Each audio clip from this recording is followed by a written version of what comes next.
എന്തുകൊണ്ടാണ് എപ്പോഴും ഇങ്ങനെ നെഗറ്റീവായി ചിന്തിക്കുന്നത്? എനിക്ക് കുറച്ച് പോസിറ്റീവായി ചിന്തിച്ചൂടെ എന്ന് നമ്മൾ പലപ്പോഴും ആലോചിക്കാറുണ്ടാവും അല്ലേ? അതിൻ്റെ കൂടെ തന്നെ നമ്മുടെ ഫ്രണ്ട്സും റിലേറ്റീവ്സും ഒക്കെ പറയുന്നുണ്ടാവും, നീ കുറച്ച് പോസിറ്റീവായി ചിന്തിക്കുക, എപ്പോഴും ഇങ്ങനെ നെഗറ്റിവിറ്റീൻ്റെ അറൗണ്ടായി ഇരിക്കല്ലേ എന്നുള്ളത്. പക്ഷെ പലപ്പോഴും നമുക്കത് സാധിക്കാറില്ല. ഇങ്ങനെ നെഗറ്റീവായിട്ട് നമ്മൾ തിങ്ക് ചെയ്യുന്നത് ആക്ച്വലി നമ്മുടെ മൈൻഡിൻ്റെ ഒരു ട്രിക്കാണ്. ഇതിനെ നമ്മൾ സൈക്കോളജിയിൽ പറയുന്ന പേരാണ് കോഗ്നിറ്റീവ് ഡിസ്റ്റോർഷൻ എന്നുള്ളത്. റിപ്പീറ്റഡ് ആയിട്ട് ഈ നെഗറ്റീവ് തോട്ട്സ് നമ്മൾ മനസ്സിലുണ്ടാകുന്ന സമയത്ത് നമ്മൾ സെൽഫ് എസ്റ്റീം കുറയാനും മോട്ടിവേഷൻ കുറയാനും, ഇനി അത് കൂടാതെ തന്നെ ലോങ് ടേം ആയിട്ട് നമ്മൾ എപ്പോഴും ഈ പാറ്റേണിൽ ഇങ്ങനെ സ്റ്റിക്ക് ഓൺ ചെയ്തിരിക്കുകയാണെങ്കിൽ അത് മെൻറ്റൽ ഹെൽത്ത് ഇഷ്യൂസിലേക്ക് ലീഡ് ചെയ്യാനുള്ള ചാൻസസ് കൂടുതലാണ്. ഇന്നത്തെ വീഡിയോയിൽ നമ്മൾ നോക്കാൻ പോകുന്നത് നമുക്ക് ഇങ്ങനെയുള്ള നെഗറ്റീവ് തോട്ട് പാറ്റേൺസ് കോസ് ചെയ്യുന്ന കുറച്ച് കോഗ്നിറ്റീവ് ഡിസ്റ്റോർഷൻസ് ഏതൊക്കെയാണെന്നും അതെങ്ങനെ നമുക്ക് ഓവർകം ചെയ്യാൻ പറ്റും എന്നുള്ളതാണ്. ആദ്യത്തേതെന്ന് പറയുന്നത് ഓവർ ജനറലൈസേഷൻ ആണ്. പേര് പറയുന്ന പോലെ തന്നെ ഒരു ചെറിയ പീസ് ഓഫ് ഇൻഫർമേഷൻ അല്ലെങ്കിൽ നമുക്കറിയുന്ന ഒരു ചെറിയ കാര്യം വെച്ച് ഒരു വലിയ കൺക്ലൂഷൻ അല്ലെങ്കിൽ ഒരു വലിയ കാര്യമാക്കിയത് നമ്മൾ എന്ത് ചെയ്യുക, ഇൻ്റർപ്രറ്റ് ചെയ്ത് മനസ്സിലാക്കിയെടുക്കുക. ഒരു എക്സാമ്പിൾ വെച്ച് പറയുകയാണെങ്കിൽ, ഞാനിപ്പോൾ ഇന്ന് എഴുതിയൊരു പരീക്ഷയിൽ തോറ്റു. അപ്പം ഞാൻ വിചാരിക്കുകയാണ്, ഇനി ഞാൻ എഴുതുന്ന എല്ലാ പരീക്ഷയിലും ഞാൻ തോൽക്കാൻ പോവുകയാണ്, ഇനി എനിക്ക് ഒരിക്കലും ഒരു പരീക്ഷ ക്രാക്ക് ചെയ്യാൻ പറ്റില്ല. ഇനി അതല്ല, വേറൊരു എക്സാമ്പിൾ എടുക്കുകയാണെങ്കിൽ, ഒരു ബ്രേക്കപ്പായി, ഈ ഒരു റിലേഷൻഷിപ്പിൽ നിന്ന് ബ്രേക്കപ്പായി, ഇനി ഒരിക്കലും എന്നെ സ്നേഹിക്കുന്ന ഒരാൾ എനിക്ക് കിട്ടില്ല, എനിക്കിനി ഒരിക്കലും നല്ലൊരാളെ കിട്ടില്ല എന്നുള്ളൊരു ജനറലൈസേഷൻ. അതായത് ഒറ്റൊരു ഇൻസിഡൻറ്റോ അല്ലെങ്കിൽ ചെറിയൊരു ഇൻഫർമേഷൻ ആയിരിക്കും, അത് വെച്ച് ഇനി മുതൽ എൻ്റെ ലൈഫ് അങ്ങനെ ആയിരിക്കും അല്ലെങ്കിൽ ഇങ്ങനെ മാത്രമേ ഉണ്ടാവൂ എന്നുള്ള രീതിയിലേക്ക് എല്ലാ കാര്യങ്ങളെയും ജനറലൈസേഷൻ ചെയ്യുന്നതിനെയാണ് നമ്മൾ ഓവർ ജനറലൈസേഷൻ എന്ന് പറയുന്നത്. രണ്ടാമത്തേതെന്ന് പറയുന്നത് മെൻറ്റൽ ഫിൽറ്റർ ആണ്. നമ്മുടെ ലൈഫിൽ പോസിറ്റീവ് ആൻഡ് നെഗറ്റീവ് സിറ്റുവേഷൻസ് ഉണ്ടാകും അല്ലേ? പക്ഷേ ഒരു മെൻറ്റൽ ഫിൽറ്റർ എന്ന് പറയുന്ന നെഗറ്റീവ് തോട്ട് പാറ്റേൺ ഉള്ള ആളെടുക്കുകയാണെങ്കിൽ അവർ കൂടുതൽ ഫോക്കസ് ആ നെഗറ്റീവ് കാര്യങ്ങൾക്കായിരിക്കും കൊടുക്കുന്നത്. പേരിൽ ഫിൽറ്റർ എന്ന് പറയുന്ന പോലെ തന്നെ ആ ഒരു നെഗറ്റീവ് കാര്യങ്ങൾ മാത്രം ഫിൽറ്റർ ചെയ്തിട്ടായിരിക്കും അവരെടുക്കുന്നത്. ഒരു എക്സാമ്പിൾ വെച്ച് പറയുകയാണെങ്കിൽ, ഞാൻ ഒരു പ്രസൻറ്റേഷൻ ചെയ്തപ്പം ഒരു 10 പോയിന്റ് എൻ്റെ ടീച്ചേഴ്സ് പറഞ്ഞു. അതിൽ 9 പോയിന്റും ബെസ്റ്റ് ആയിട്ടുണ്ട്, നന്നായിട്ടുണ്ട്, നല്ല കാര്യങ്ങളാണ്. ലാസ്റ്റ് ഒരു പോയിന്റിൽ മാത്രം അവർ പറഞ്ഞു ഈ ഒരു കാര്യത്തിൽ ഒരു മിസ്റ്റേക്ക് ഉണ്ട് കേട്ടോ എന്നുള്ളത്. So when I am going back home, ഞാൻ എപ്പോഴും ചിന്തിക്കുന്ന അയ്യോ ആ ഒരു മിസ്റ്റേക്ക് ഞാൻ ചെയ്തു, ആ ഒരു തെറ്റ് ഞാൻ ചെയ്തു എന്നുള്ള രീതിയിൽ ആ ഒരു focus only on the negative thing എന്നുള്ള രീതിയിലേക്ക് ചിന്തിക്കുക. ബാക്കി അവിടെ 9 കാര്യങ്ങൾ നല്ലതായിട്ട് നടന്നിട്ടുണ്ട്, പക്ഷേ ആ പോസിറ്റീവ്സ് ഒന്നും ഞാൻ കാണുന്നില്ല. ആ ഒരു ഫോക്കസ് എന്തിലേക്കാണ് പോകുന്നത്? നെഗറ്റീവായിട്ടുള്ള കാര്യങ്ങൾ മാത്രം ഫിൽറ്റർ ചെയ്ത് അതിൻ്റെ മേലെ എങ്ങനെ ഡ്വെല്ല് ചെയ്തുകൊണ്ടിരിക്കുന്നതിനെയാണ് നമ്മൾ രണ്ടാമത്തെ കോഗ്നിറ്റീവ് ഡിസ്റ്റോർഷൻ ആയിട്ടുള്ള മെൻറ്റൽ ഫിൽറ്റർ എന്ന് പറയുന്നത്. അടുത്തതെന്ന് പറയുന്നത് കാറ്റസ്ട്രോഫൈസേഷൻ ആണ്. ഇത് എന്ന് പറയുന്നത് നമുക്കിപ്പോൾ ഉണ്ടാകുന്ന ഒരു ചെറിയ മിസ്റ്റേക്കോ അല്ലെങ്കിൽ ചെറിയൊരു പ്രശ്നമായിരിക്കും, അതിൻ്റെ മേലെ കൂടുതൽ ഫോക്കസ് കൊടുക്കുക, അതിനെ മാഗ്നിഫൈ ചെയ്തിട്ട് നമ്മൾ ഊതി പെരുപ്പിക്കുക എന്ന് പറയില്ലേ, അത് ഭയങ്കര ഒരു വലിയ കാര്യമാണ്, ഇത് ഞാൻ ചെയ്ത ചെറിയൊരു കാര്യമല്ല, ഈ ലോകത്തെ ഏറ്റവും വലിയ മിസ്റ്റേക്കാണ് എന്നുള്ള രീതിയിലേക്കൊക്കെ ചിന്തിക്കുക. ഒരു എക്സാമ്പിൾ എടുക്കുകയാണെങ്കിൽ, നമ്മളൊരു ലീവിനുള്ള മെയിൽ അയച്ചു നമ്മളുടെ മാനേജറിനെന്ന് വിചാരിക്കുക. അതിൽ ചെറിയൊരു ടൈപ്പിംഗ് എറർ ഉണ്ടായിരുന്നു. ഇത് കണ്ടുകൊണ്ട് എൻ്റെ ജോലി പോകും അല്ലെങ്കിൽ അവർക്കൊന്നിനും ഇഷ്ടമില്ലാതാവും, ഞാൻ വിവരമില്ലാത്തവനാണെന്ന് വിചാരിക്കുമോ എന്നുള്ള രീതിയിൽ ഒരു ചെറിയ കാര്യത്തിന് മാഗ്നിഫൈ ചെയ്ത് വലുതാക്കി ഒരു വേഴ്സ്റ്റ് ഔട്ട്കം ഇതിൽ നിന്ന് വരുമെന്ന് എക്സ്പെക്റ്റ് ചെയ്യുന്നതിനെയാണ് നമ്മൾ കാറ്റസ്ട്രോഫൈസേഷൻ എന്ന് പറയുന്നത്. അടുത്തതെന്ന് പറയുന്നത് പേഴ്സണലൈസേഷൻ ആണ്.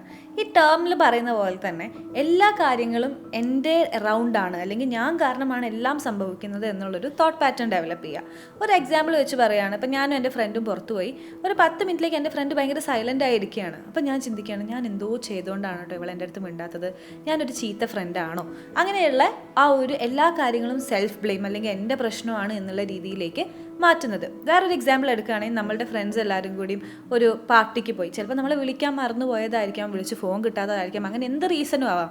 പക്ഷെ നമ്മൾ ചിന്തിക്കുക എന്താണ്, എൻ്റെ അടുത്ത് എൻ്റെ സ്വഭാവം തീരെ ശരിയില്ല, ഞാൻ ഭയങ്കര മോശമായ ആളാണ്, അവർക്കൊക്കെ എന്നോട് ഹെയ്റ്റാണ്, അതുകൊണ്ടാണ് അവരെന്നെ വിളിക്കാത്തത്. സോ നമ്മൾ ചുറ്റിപ്പറ്റി നടക്കുന്ന കാര്യങ്ങളിൽ എല്ലാത്തിൻ്റെയും സോൾ റീസൺ, അതായത് നെഗറ്റീവ് റീസൺ എന്തുകൊണ്ട് ഉണ്ടായിട്ടുണ്ടെങ്കിലും അതിൻ്റെ കാരണം ഞാനാണ്. ഒരു സെൽഫ് ബ്ലെയിമിംഗ് ആയിട്ടുള്ള ഒരു എക്സ്ട്രീം ടെൻഡൻസിനെയാണ് നമ്മൾ പേഴ്സണലൈസേഷൻ എന്ന് വിളിക്കുന്നത്. ലാസ്റ്റ് വൺ എന്ന് പറയുന്നത് ലേബലിംഗ് ആണ്. ഇത് നമ്മൾ ആദ്യം പറഞ്ഞ ഓവർ ജനറലൈസേഷൻ്റെ ഒരു എക്സ്ട്രീം ആയിട്ടുള്ള ഒരു സ്റ്റേജിലാണ് കേട്ടോ. അതായത് ഇപ്പം ഞാനൊരു എക്സാം തോറ്റു എന്ന് വിചാരിക്കാം, അപ്പോൾ ശരിക്കും എന്താ അവിടെ ഐ ഫെയിൽഡ് എൻ എക്സാം അല്ലെങ്കിൽ ഞാനൊരു എക്സാം തോറ്റു എന്ന് മാത്രമാണ് അവിടുത്തെ ആക്ച്വലി നടന്ന കാര്യം. പക്ഷേ ഇതിൻ്റെ പുറമെയായിട്ട് നമ്മൾ എന്ത് ചെയ്യുക, നമ്മളെ ലേബൽ ചെയ്യുക, നമുക്ക് തന്നെ ഒരു നെയിം ടാഗ് കൊടുക്കുക. ഞാൻ എക്സാം തോറ്റു അതുകൊണ്ട് ഞാനൊരു ഫെയിലിയർ ആണ്, അല്ലെങ്കിൽ ഞാൻ എക്സാം തോറ്റു അതുകൊണ്ട് ഞാനൊരു പൊട്ടനാണ് എന്നുള്ള രീതിയിൽ നമ്മൾ തന്നെ നമ്മൾക്കൊരു നെഗറ്റീവ് ലേബിൾ കൊടുക്കുന്നതിനെയാണ് നമ്മൾ ലേബലിംഗ് എന്ന് പറയുന്നത്. ഇങ്ങനെ ലേബിൾ ചെയ്യുന്ന സമയത്ത് എന്താ ഉണ്ടാകുന്നത്, നമ്മളുടെ മൈൻഡിൽ അത് കോൺസ്റ്റൻ്റ് ആയിട്ടുണ്ട്, എന്നെക്കൊണ്ട് ഇനി ഒന്നിനും പറ്റില്ല, ഞാൻ ഇങ്ങനെ ആയിപ്പോയി എന്നുള്ള ആ ഒരു പാറ്റേൺ ഇങ്ങനെ എപ്പോഴും വന്നുകൊണ്ടിരിക്കുമ്പോൾ ഒരു ഹെൽപ്ലെസ്നെസ് ഫീൽ ചെയ്യും. ഇനി മുന്നോട്ട് വരുന്ന സിറ്റുവേഷനിൽ വേറൊരു എക്സാമോ അല്ലെങ്കിൽ ഇതേപോലെ സിമിലർ സിറ്റുവേഷൻ വരുന്ന സമയത്ത് നല്ല രീതിയിൽ പെർഫോം ചെയ്യാൻ നമുക്ക് പറ്റില്ല. കാരണം കോൺസ്റ്റൻ്റ്ലി നമ്മളുടെ മൈൻഡിൽ നമ്മൾ ലേബിൾ ചെയ്തിരിക്കുന്നത് ഞാനൊരു ഫെയിലിയർ ആണ് അല്ലെങ്കിൽ ഞാനൊരു ഡമ്പായിട്ടുള്ള പേഴ്സൺ ആണ് എന്നുള്ളതായിരിക്കും. സോ അങ്ങനെ ഒരു ചെറിയ ഇൻസിഡൻറ്റിൽ നിന്ന് അതിൽ നിന്ന് വലുതാക്കിയിട്ട് ഒരു ലേബിൾ നമ്മളെ മേലേക്ക് തന്നെ വെക്കുന്നതിനെയാണ് നമ്മൾ ലേബിളിംഗ് എന്ന് പറയുന്നത്. അപ്പോൾ ഞാൻ തുടക്കത്തിൽ പറഞ്ഞ പോലെ നമ്മളിങ്ങനെ നെഗറ്റീവായി ചിന്തിക്കുന്ന സമയത്ത് പലപ്പോഴും ആൾക്കാർ നമ്മളടുത്ത് പറഞ്ഞിട്ടുണ്ടാവും പോസിറ്റീവായി ചിന്തിക്കുക എന്നുള്ളത്. നമ്മളത് ട്രൈ ചെയ്തിട്ടുണ്ടാവും. വളരെയധികം നെഗറ്റീവായിട്ടുള്ള തോട്ട് വരുമ്പോൾ അപ്പം തന്നെ അത് ഭയങ്കര എക്സ്ട്രീം പോസിറ്റീവിലേക്ക് കൺവേർട്ട് ചെയ്യാനൊക്കെ ശ്രമിച്ചിട്ടുണ്ടാവും. പക്ഷേ നമുക്കത് പറ്റുന്നുണ്ടാവില്ല. കൂടുതൽ ഫ്രസ്ട്രേഷനിലേക്ക് നമ്മൾ പോകും. അപ്പോൾ പിന്നെയും നെഗറ്റീവ് തോട്ട്സ് കൂടിക്കൊണ്ടേയിരിക്കും. സോ ഇതൊരു ലൂപ്പായിട്ട് പല ആൾക്കാർക്കും ഉണ്ടാവാറുണ്ട്. സോ ഇതിൻ്റെ പ്രശ്നം എന്ന് പറയുന്നത് നമുക്കൊരു നെഗറ്റീവ് തോട്ട് വരുന്ന സമയത്ത് അത് ഇമ്മീഡിയറ്റ്ലി പോസിറ്റീവ് ആക്കുക എന്നുള്ളതല്ല നമ്മളുടെ എയിം.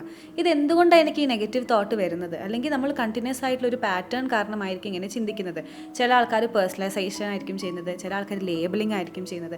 അങ്ങനെ നിങ്ങൾക്ക് ഏതാണ്, നിങ്ങൾ ഏത് രീതിയിലാണ് നെഗറ്റീവായി ചിന്തിക്കുന്നത് എന്നുള്ളത് മനസ്സിലാക്കി കുറച്ചും കൂടി റിയാലിറ്റി ഓറിയൻറ്റഡ് ആയിട്ട് എങ്ങനെ ചിന്തിക്കാം എന്ന് നമ്മൾ അവെയർ ആവുകയാണ് ഈ ഒരു നെഗറ്റീവ് തോട്ട് പാറ്റേണിൻ്റെ ആ സൈക്കിൾ ബ്രേക്ക് ചെയ്യാൻ നമ്മൾ ചെയ്യേണ്ട ഫസ്റ്റ് സ്റ്റെപ്പ് എന്ന് പറയുന്നത്. വേറെ നമുക്ക് ചെയ്യാൻ പറ്റുന്ന ഒരു കാര്യം എന്ന് പറയുന്നത് കുറച്ചും കൂടി എവിഡൻസ് ബേസ്ഡ് ആയിട്ട് ചിന്തിക്കുക എന്നുള്ളതാണ്. നമുക്ക് ഈ നെഗറ്റീവ് തോട്ട് പാറ്റേൺ ഉള്ളപ്പോൾ എപ്പോഴും നമ്മൾ ഭയങ്കര ആബ്സല്യൂട്ട് ആയിട്ടായിരിക്കും ചിന്തിക്കുന്നത്.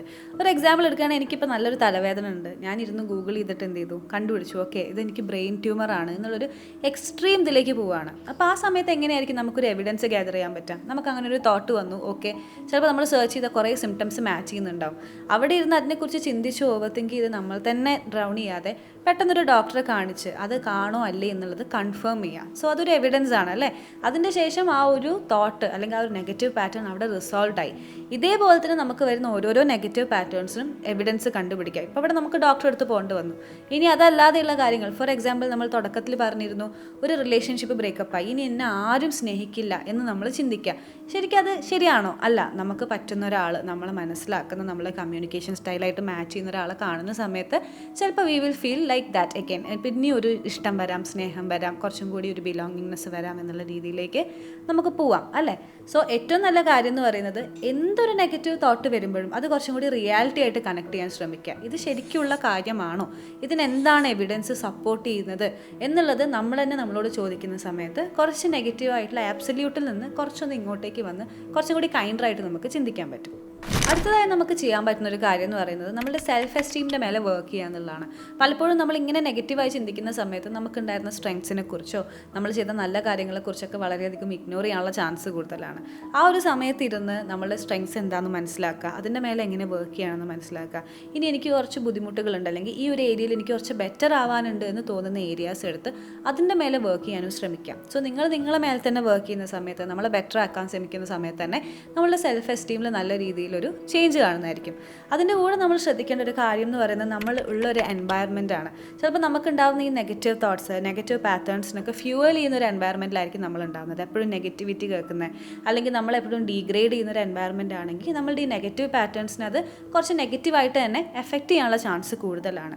സോ അതൊന്ന് അനലൈസ് ചെയ്യുക. എൻ്റെ ഫ്രണ്ട് സർക്കിൾ എങ്ങനെയാണ്, എൻ്റെ ഫാമിലി എങ്ങനെയാണ്, എൻ്റെ വർക്ക് പ്ലേസ് എങ്ങനെയാണ്, അവരൊക്കെ സപ്പോർട്ടീവ് ആണോ എന്നുള്ള രീതിയിൽ അനലൈസ് ചെയ്യുക. ഇനി നിങ്ങൾക്ക് ഫീൽ ചെയ്യുകയാണ് ഇവിടെ എനിക്ക് അത്ര സപ്പോർട്ടീവ് അല്ല, എൻ്റെ ഈ നെഗറ്റീവ് പാറ്റേൺസിനെ അത് അത്ര നല്ല രീതിയിലല്ല ഇമ്പാക്റ്റ് ചെയ്യുന്നത് എന്ന് മനസ്സിലാവുകയാണെങ്കിൽ അവിടെ നിന്ന് ഡിസ്കണക്ട് ചെയ്യാനും കുറച്ചും കൂടി നല്ല ഓൾട്ടർനേറ്റീവ്സ് കണ്ടുപിടിക്കാനും ശ്രമിക്കാം. സോ വീഡിയോ എൻഡ് ചെയ്യുന്നതിൻ്റെ മുന്നേ ഞാൻ ചെറിയൊരു എക്സസൈസ് നിങ്ങൾക്ക് തരാം. അതായത് നമുക്കൊരു നെഗറ്റീവ് തോട്ട് വരുന്ന സമയത്ത് അതിനെങ്ങനെ കുറച്ചും കൂടി ലൈറ്ററായിട്ട് നമുക്ക് റിയാലിറ്റി ഓറിയൻറ്റഡ് ആയിട്ട് ചിന്തിക്കുക എന്നുള്ളതാണ്. ആദ്യം നമ്മൾ ആ തോട്ട് എന്താണ്, നമുക്ക് വന്ന നെഗറ്റീവ് തോട്ട് എന്താണെന്ന് എഴുതുക. നെക്സ്റ്റ് നമ്മൾ എഴുതേണ്ട കാര്യം എന്ന് പറയുന്നത് എന്തുകൊണ്ടാണ് എനിക്കിപ്പോൾ ഈ തോട്ട് വന്നത്, എന്ത് സിറ്റുവേഷനാണ് ഇത് ട്രിഗർ ചെയ്തിട്ടുള്ളത് എന്ന് മെൻഷൻ ചെയ്യുക. അതിൻ്റെ അടുത്തതായിട്ട് ഇതിനുള്ള എവിഡൻസ് എന്തൊക്കെയാണ്, ഓക്കെ എന്താണ് ഇത് വരാൻ കാരണം, ഇത് ശരിക്കും എനിക്ക് നടക്കാൻ ചാൻസ് ഉള്ളതാണോ അല്ലെങ്കിൽ ഞാൻ ജസ്റ്റ് ചിന്തിക്കുന്നതാണോ എന്നുള്ള രീതിയിൽ ഒരു എവിഡൻസ് ബേസ്ഡ് ആയിട്ട് ചിന്തിക്കാം. ആൻഡ് ലാസ്റ്റ് കോളത്തിൽ നിങ്ങൾ എഴുതേണ്ടത് റിയാലിറ്റി ഓറിയൻറ്റഡ് ആയിട്ടുള്ള ആ ഒരു തോട്ടാണ്. ചിലപ്പോൾ നമ്മൾ തുടക്കത്തിൽ ചിന്തിച്ചിരിക്കുന്നത് ഞാൻ വർക്കിൽ നന്നായി പെർഫോം ചെയ്തില്ല, ഞാനൊരു കംപ്ലീറ്റ് ഫെയിലിയർ ആണ് എന്നുള്ളതായിരിക്കും ചിലപ്പോൾ ആദ്യം എഴുതിയിട്ടുണ്ടാവുക. എവിഡൻസിൽ ചിന്തിക്കുന്ന സമയത്ത് നമ്മൾ ഓക്കെ കഴിഞ്ഞ മാസം ഞാൻ ബെസ്റ്റ് പെർഫോമർ ആയിരുന്നു അല്ലെങ്കിൽ കഴിഞ്ഞ ഇയറിൽ ഞാൻ ബെസ്റ്റ് എംപ്ലോയി ആയിരുന്നു. അപ്പോൾ നമ്മളുടെ എവിഡൻസ് എന്ത് പ്രൂവ് ചെയ്തു, നമ്മൾ അത്ര മോശമല്ല, ഈ ഒരു സിറ്റുവേഷനിൽ മാത്രമാണ് നമ്മൾ നെഗറ്റീവായിട്ട് പെർഫോം ചെയ്തത് അല്ലെങ്കിൽ നമ്മൾ കുറച്ച് താഴെ പെർഫോം ചെയ്തത്. സോ നമ്മൾ റിയാലിറ്റീൻ്റെ കോളത്തിലേക്ക് വരുമ്പോൾ എങ്ങനെയായിരിക്കും അത് എഴുതുക, I couldn't perform this time, ഈ ഒരു സമയത്ത് എനിക്ക് നല്ല രീതിയിൽ പെർഫോം ചെയ്യാൻ പറ്റിയിട്ടില്ല, പക്ഷേ എൻ്റെ മുന്നത്തെ റെക്കോർഡിൽ നല്ല രീതിയിൽ ചെയ്തിട്ടുണ്ട്, ഇനിയും ഞാൻ വർക്ക് ചെയ്തിട്ടുണ്ടെങ്കിൽ എനിക്ക് നല്ല രീതിയിൽ മുന്നോട്ട് പോകാൻ പറ്റും. സോ ഇങ്ങനെ നമ്മൾ ഈ ഒരു പാറ്റേൺ ഫോളോ ചെയ്ത് കോൺസ്റ്റൻ്റ്ലി എഴുതി അതിൻ്റെ മേലെ വർക്ക് ചെയ്ത് അനലൈസ് ചെയ്യുകയാണെങ്കിൽ ഈ നെഗറ്റീവ് തോട്ട് പാറ്റേൺസിനെ കുറച്ചും കൂടി സെൽഫ് കമ്പാഷനായിട്ടായിട്ട് നമുക്ക് മാറ്റിയെടുക്കാൻ പറ്റും. അപ്പോൾ ഈ വീഡിയോ ഇഷ്ടപ്പെട്ടിട്ടുണ്ടെങ്കിൽ please to give us a like. അതുപോലെ തന്നെ നിങ്ങളുടെ തോട്ട്സ് ഈ വീഡിയോനെ കുറിച്ചുള്ള നമ്മളുടെ കമൻറ്റ് സെക്ഷനിൽ അറിയിക്കുക. ഈ വീഡിയോ ഹെൽപ്ഫുൾ ആവുമെന്ന് തോന്നുന്നൊരു ഫ്രണ്ടിന് ഷെയർ ചെയ്യാം. Thank you.